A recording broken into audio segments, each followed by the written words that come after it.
O movimento grunge ascendeu mundialmente no início dos anos 1990 com figuras marcantes através do gênero musical que misturava protesto com punk.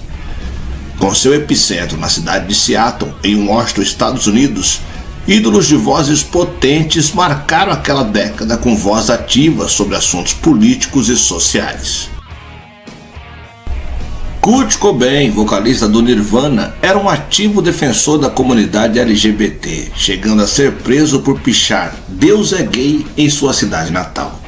Ed Vedder, do Pearl Jam, protestava contra o bullying em suas letras. Entretanto, o líder de outra banda de sucesso do rock noventista era o oposto do que apresentava no palco: Layne Staley, vocalista do Alice in Chains. Sua mãe, em entrevista, o descreveu como uma pessoa isolada. Layne era a criança mais quieta da turma do ensino médio. O palco deu a ele a permissão para fazer o que todos nós queremos fazer às vezes: apenas gritar. A causa de sua morte: Speedball, uma mistura letal de cocaína, heroína e crack. Seu corpo estava tão irreconhecível que, inicialmente, sua mãe achou que se tratava de algum tipo de escultura feita pelo filho.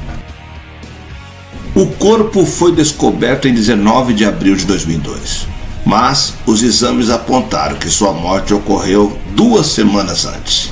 Eu sou o Sidney Góes e você está no Placebo. Vem comigo, que no caminho eu te explico.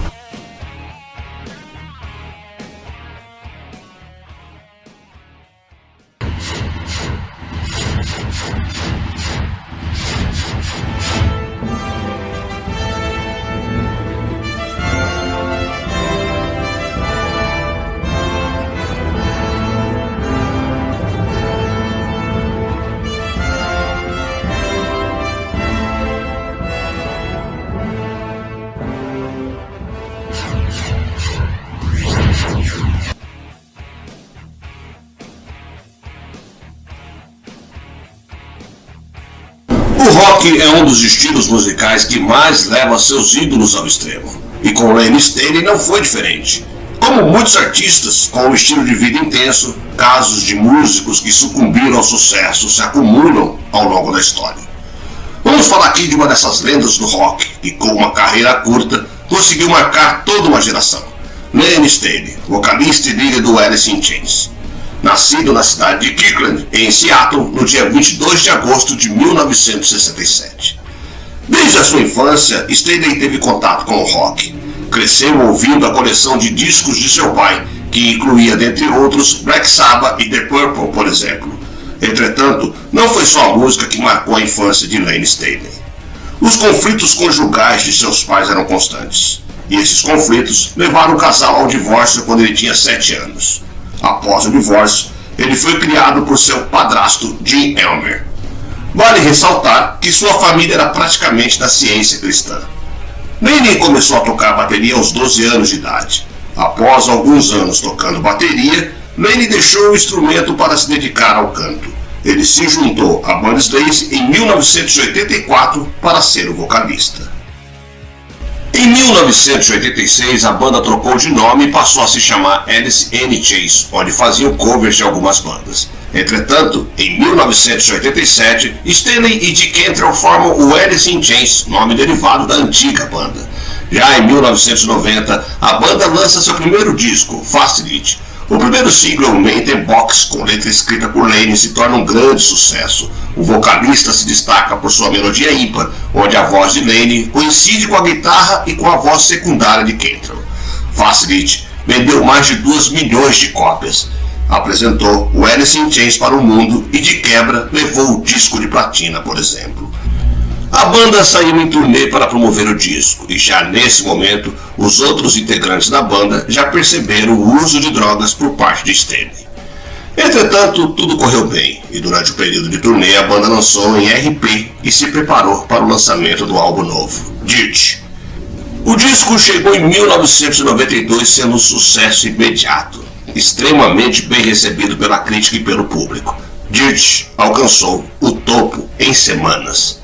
Dirt recebeu 4 discos de platina e se tornou o disco de maior sucesso do Alice in Chains. Porém, as coisas já não iam bem com Layne Staley, que havia piorado o seu consumo de drogas.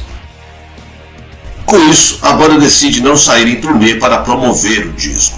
As músicas do disco também refletiam o estado doentio em que Layne se encontrava, sempre falando de degradação, morte e abuso de drogas. Em 1994, a banda lança seu segundo EP, intitulado Jar of Fires, e novamente o Alice in Chains chega ao topo das listas de vendas. A banda passa a ser requisitada para cada vez mais trabalhos. Por outro lado, os outros membros da banda, vendo a saúde de Staley deteriorar, decidiram não sair em turnê. Depois do lançamento, Staley entrou em uma clínica de reabilitação buscando amenizar a situação do abuso de drogas. Nesse período, Staley começou um projeto solo e com seus trabalhos conseguiu algum sucesso, mas nada comparado ao Alice in Chains, que ficou em hiato. Porém, Staley aparecia cada vez mais na mídia e com isso o seu abuso com drogas ilícitas ficava mais evidente. Staley fazia cada vez mais uso de heroína e com isso seu estado físico começava a se alterar drasticamente.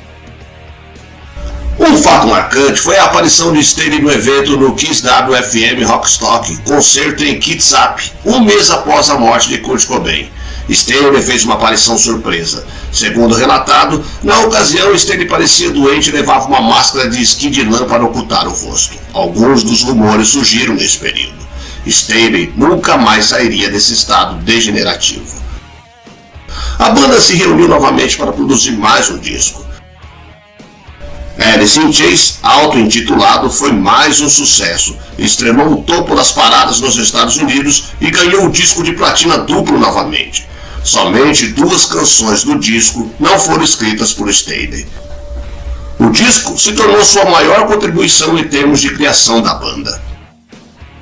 Layne estava totalmente entregue aos vícios e não demonstrava sinais de que isso pudesse mudar em curto prazo. Enfim, mais uma vez, o Alice in Chains não iria sair em turnê para promover o novo disco. Isso gerou algumas tensões na banda. Quando perguntado sobre a não existência de uma turnê, Cantrell falou: "É muito frustrante, mas estamos juntos nisso. Nós mantivemos assim os bons momentos e continuaremos juntos nos tempos difíceis. Nunca nos apunhalamos uns aos outros, nem fazemos esse tipo de coisa que vemos muito por aí." Um dos últimos shows de Layne com Alice in Chains foi em 1996 no MTV Underground. Houve também o show do Alice in Chains em julho de 1996 em Kansas City, no Missouri, enquanto a banda fazia turnê com o Kiss. Falando sobre o vício em heroína em uma entrevista para a revista Rolling Stones em fevereiro de 1996, Staley disse: "As drogas funcionaram para mim por anos, mas agora estão se voltando contra mim e minha vida se tornou um inferno." Em 29 de outubro de 1996, Layne teria uma perda que iria acelerar definitivamente sua deterioração, infelizmente. Nessa data, sua ex-noiva, Derry Lara Parrott, morreu de complicações causadas pelo uso de heroína aos 27 anos. O atestado de óbito de Parrott lista a causa da morte como intoxicação aguda.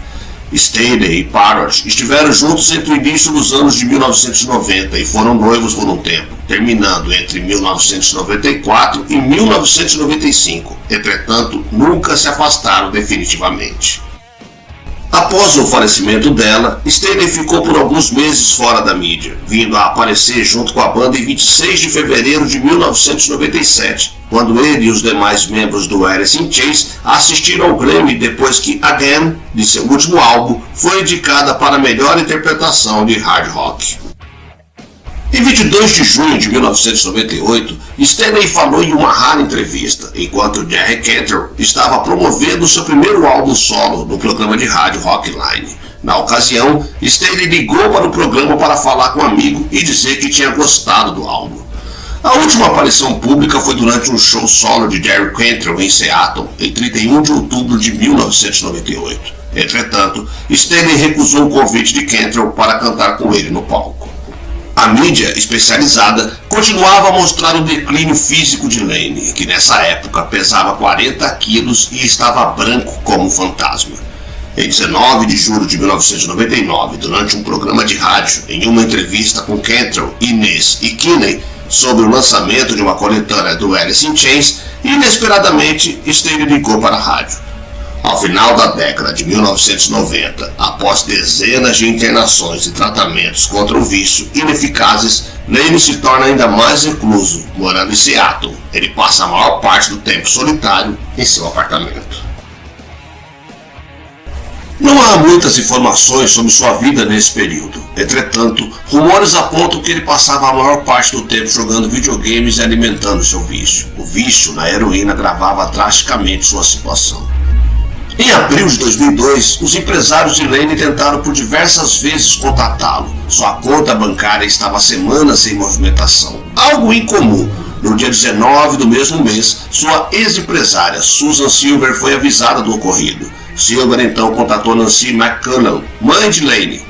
Com a informação da falta de movimento bancário e a ausência de notícias do filho por semanas, Nancy ligou para o serviço de emergências e, junto ao marido, Jim Elmer, se dirigiram para o apartamento de Staley. A polícia arrombou a porta do apartamento e lá estava ele em seu sofá com a TV ligada, perto de diversas latas de tinta, próxima de uma pequena quantidade de cocaína, ao lado de 2 utensílios para o uso de crack. Na mesa de centro estavam os restos mortais do músico.